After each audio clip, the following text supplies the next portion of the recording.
kainin natin to. Ang sarap naman ng inasal, pero duda ako dun sa medyas at sa dulo. Tara, let's go! First, yung mang inasal. Pero syempre guys, don't forget to follow me and comment sa comment section next kakain natin na bago natin kainin yan. Comment din kayo sa comment section kung taga saan kayo para nalalaman natin kung hanggang saan nakakarating yung video natin. At ayun na nga guys, itong mang inasal na crispy. Tikman na natin.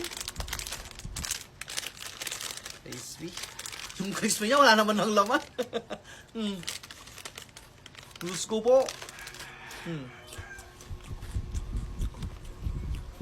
Next naman, yung medyas. Hindi natin pwede kainin yan guys. Kaya naghanap tayo ng pang-alternative dyan. Itong medyas. Ayan. Medyas. Siyempre hindi naman natin pwede kainin yun. At alam mo na, pag gamit na medyas. Tingnan na natin.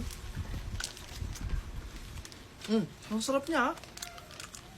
Next naman, yung reindeer. Pero syempre guys, di natin pwede kainin yan. At eto rin siya.